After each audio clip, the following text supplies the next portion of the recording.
Unfortunately, you cannot force yourself to fall asleep with the single thought that you need to wake up early tomorrow. My brain refuses to simply switch off. It's long overdue for me to go to sleep, but it continues to work noisily, tossing around useless ideas, rifling through the past like old unnecessary items in the attic. I reminisce about the foolish songs I listened to 16 years ago. How do I even remember them? I open my eyes, glance at the clock. If I fall asleep right now, I'll only get a mere 5 hours and 20 minutes of rest. It's not enough. And still, I'm not asleep. This won't do. I need a clear mind for tomorrow, not a state of exhaustion. I have to come up with a solution, or the entire next day will be a struggle. I tried counting sheep up to 100 but got sidetracked around 60. I started recalling silly songs and uttering curses again. Well, if sleep won't come, why not talk to someone? In my network, there was only one friend, Justin. I messaged him, asking why he was still awake so late. Suddenly, I got invited to a gathering, and I decided to join. Justin sent a photo where he was with some guys and girls at a bar counter. I've never seen these people, but it didn't surprise me. My friend always effortlessly found company and enjoyed himself however he pleased. He invited me. Come, we haven't seen each other in a while. I replied to him through the microphone, so he could hear my weary voice. It would be nice, but it's not Friday today. I have work tomorrow, and I still haven't slept. It's better if you advise me on how to fall asleep. That's when Justin recommended hot milk.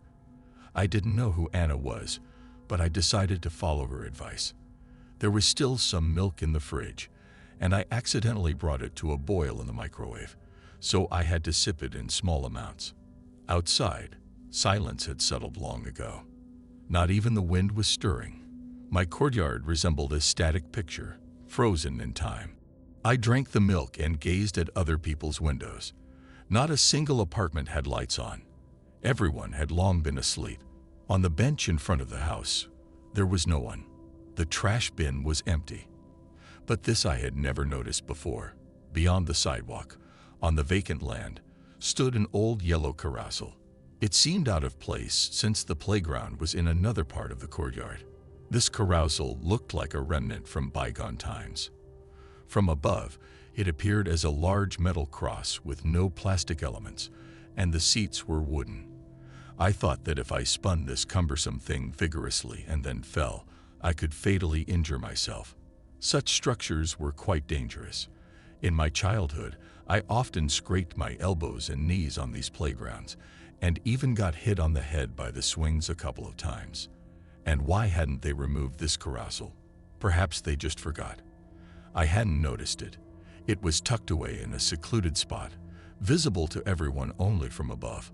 It's easy to spot from up here, I thought, thanks to the hot milk. Finally, I managed to fall asleep, and the alarm clock rang too soon. It seemed like a mistake, but no, it was 8 in the morning. I got up, shook off the drowsiness, washed, and pushed myself out the door. But I needed to remember the carousel. It took a few minutes to search for it, but I still couldn't figure out where it had stood. The yard was here, the sidewalk after it, and vacant land. The yellow carousel should be right here. I was looking at the window of my kitchen, not doubting that I stood on the very spot where the carousel was yesterday. They must have removed it overnight, or maybe it was never there. It could have been just a dream. Time was running out. It was time to head to work, and I wasn't in the mood for that. I recalled the events of the previous night only when I returned home and saw the empty cup on the windowsill. Oh yes, I stood here, drank milk, and examined the yellow carousel. But now it's not there. Did I imagine it in the darkness, or was it just a dream? There was no time to dwell on it. The hours were passing. Memories of the previous night faded, and I wasn't as sure whether I had seen it or not. It didn't matter as long as I could sleep well tonight. I barely dragged myself through the whole day. In bed, I watched a new episode of the series about my favorite childhood music group and then turned away to the wall. Suddenly, A faint, barely audible squeak resonated in my ear. It seemed to scratch my eardrum, almost weightless but capturing all my attention. I strained my hearing to catch that sound again. The squeak, the friction of metal. Metal. That's the sound of an unoiled bicycle wheel or old swings. The playground was quite far from my windows, but here, something was squeaking nearby. I quickly closed the window with curtains and decided I wouldn't look there at night anymore. To avoid the disturbing sounds, I started sleeping with headphones on, playing meditative music.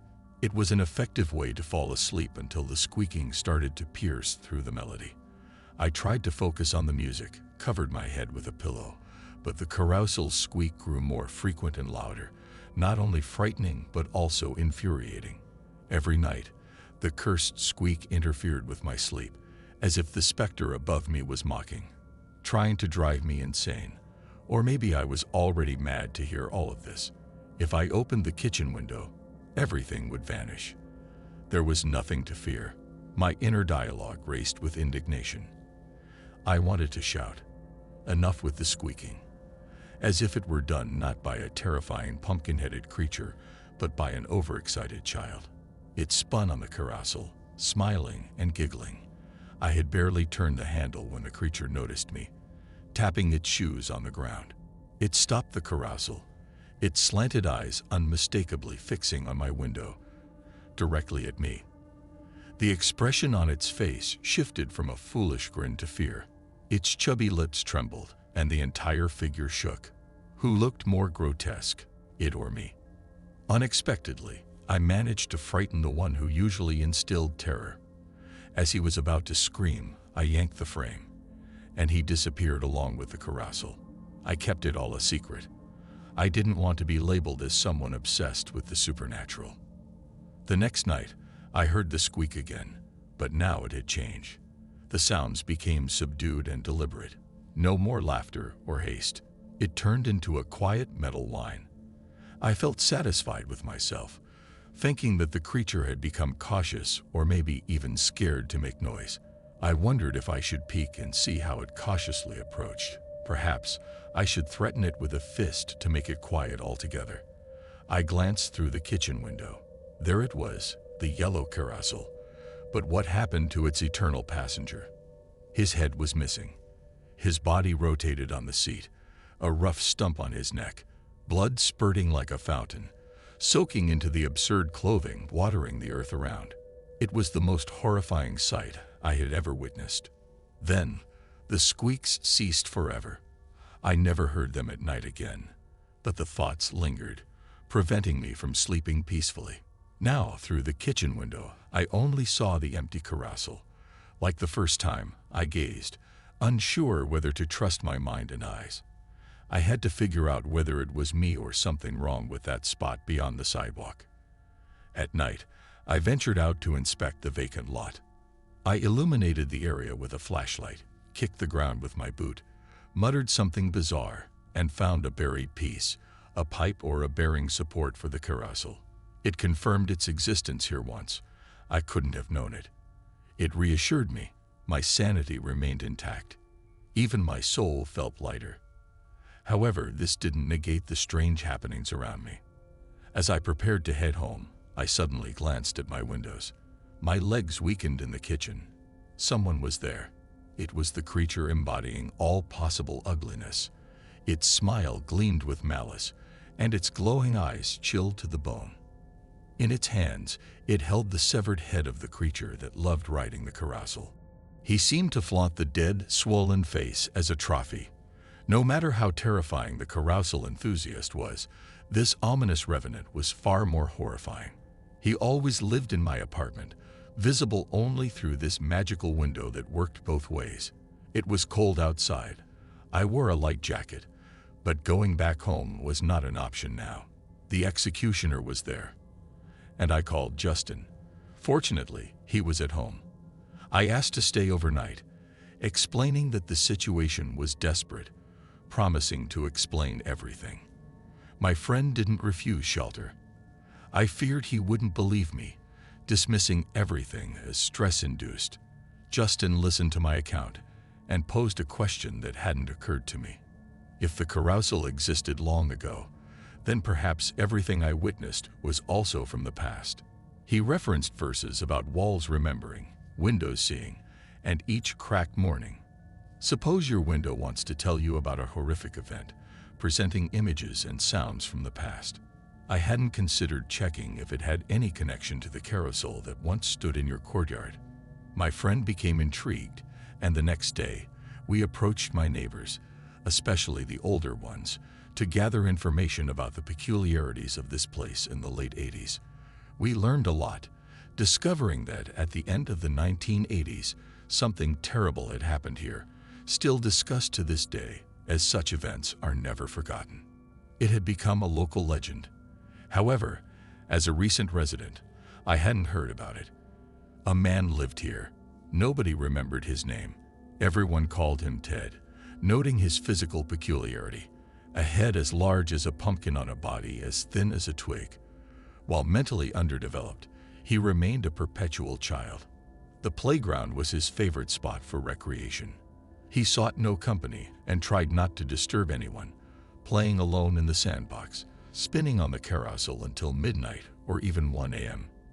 The squeaking echoed throughout the courtyard, but by then, no one bothered or complained. Neighbors got used to it, naming it the head time. Ted played there year after year.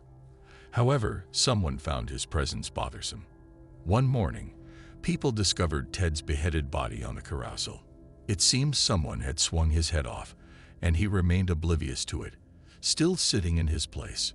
Only then did people regret leaving him unsupervised and decided to chase him away, fearing who knows what harm he might cause. Ted had to roam the streets, neither head nor executioner found. A wicked irony ensued when the man known as the Head was buried without a head. They removed the carousel first to suppress children's talk about the incident. When it was time to renovate the structures, they relocated the playground. I recalled what I had seen from my window, standing on the street, wanting to know who lived in my apartment at that time. Unfortunately, no one remembered, and the apartment remained vacant for decades until I bought it through the city administration. There were no documents about previous tenants, and it seemed like this apartment had never belonged to anyone. However, there might have lived some psychopath, disturbed by incessant squeaks, harboring hatred, observing from the window, waiting to kill. Or maybe something malevolent dwelled there, otherworldly, or perhaps it still lingers. I'm planning to move. I no longer want to stay in this apartment.